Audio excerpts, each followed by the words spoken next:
नमस्कार दोस्तों बदलते वक्त के साथ बड़े बड़े जो अदीब साहित्यकार और लेखक जो हैं वो नए संदर्भों में नए कॉन्टेक्स्ट में याद किए जा रहे हैं और उनका पुनर्पाठ आप कह सकते हैं कि उनको उनको दोबारा फिर नए सिरे से पढ़ने की एक कवायद सी एक मशक्क़त जो है वो शुरू हो गई है।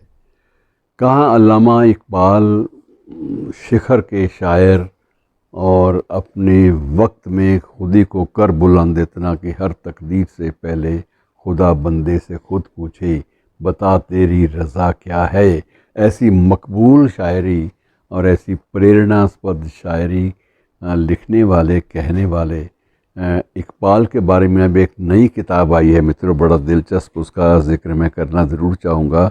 ये खालिद सुहेल साहब की है, एक पुस्तक आई है और उसका शीर्षक है अल्लामा इकबाल, एक महबूबा, 3 बीवियाँ और 4 शादियाँ। तो ये इस नाम से ये किताब आई है और ये अंग्रेज़ी में भी अब इसका अनुवाद भी हुआ है और जो सबसे ज़्यादा बिकने वाली पुस्तकों में भी इसका ज़िक्र, इसका शुमार होता है।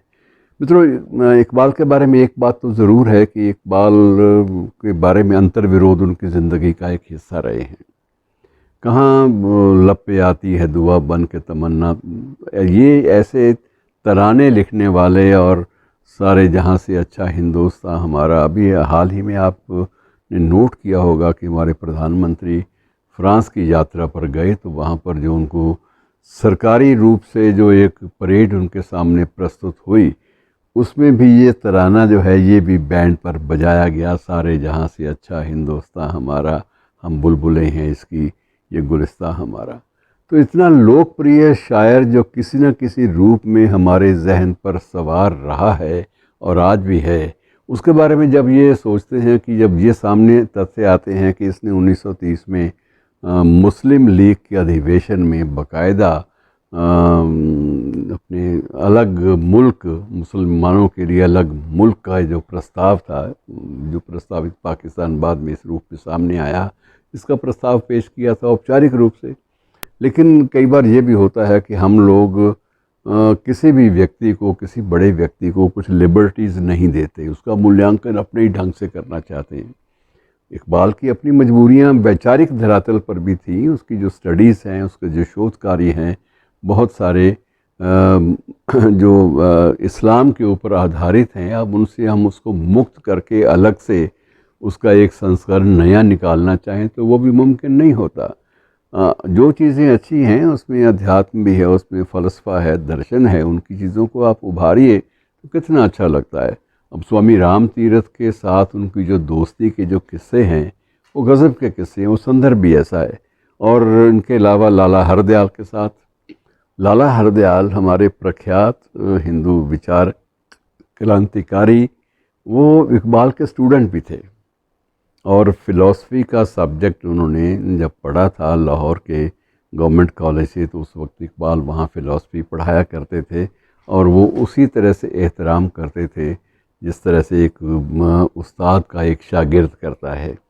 और उन दिनों एक और दिलचस्प बात ये थी कि उन दिनों वहाँ एक यंग मैन क्रिश्चियंस एसोसिएशन हुआ, YMCA के नाम से हुआ करती थी और YMCA में कई बार बहस मुबाहिसे में इकबाल भी शिरकत करते थे, लाला हरदयाल भी और स्वामी राम तीरथ भी।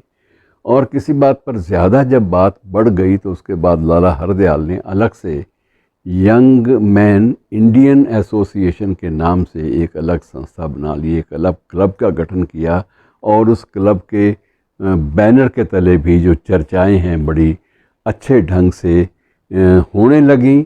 तो ये लोग जो बुद्धिजीवी लोग हैं अपने समय के, चाहे स्वामी राम तीरथ थे, चाहे लाला हरदयाल थे, चाहे अल्लामा इकबाल थे, इनमें कई बार आपको विरोधाभास भी मिलेंगे और समरसता, एक साथ एक जैसी सोच, इसकी भी आपको मिसाल आपको मिल जाएगी। ये बहुत बड़ी बात होती है मित्रों कि ये बड़े लोग आखिर बड़े लोग ही थे, इनके बारे में आप कुछ भी कह लें, लेकिन इनकी देन को भुलाना मुश्किल है, फ़लसफ़े के क्षेत्र में भी और ज़िंदगी के क्षेत्र में भी और अध्ययन के क्षेत्र में भी।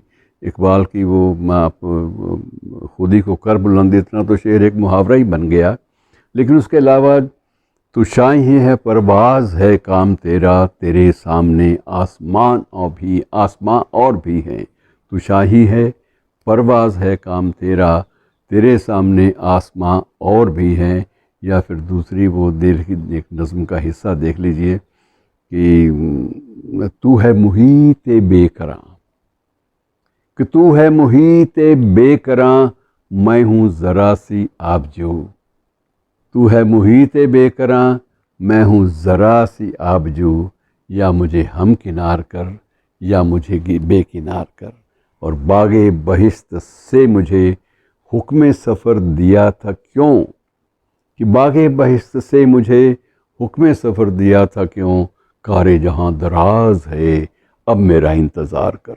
अब ऐसे लोगों को आप कैसे खारिज करेंगे? आप कोई मशक्क़त भी करेंगे तो आप कामयाब नहीं हो पाएंगे, क्योंकि उनका जाते जाते आपको मैं शाहीन के बारे में भी उनका एक जो 2-4 लाइनें आपको मैं आपसे बांट के जाऊंगा कि तू गुज़र औकात कर लेता है कोहो बियाबानों में, गुज़र औकात कर लेता है कोहो बियाबानों में, कि शाही के लिए ज़िल्लत है कारे आशियाँ बंदी।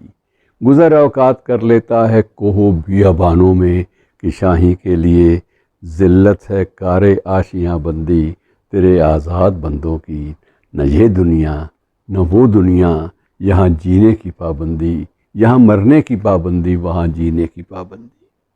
तो मित्रों, ऐसे अदीबों को आप कुछ भी करें खारिज तो नहीं कर पाएंगे। शुक्रिया।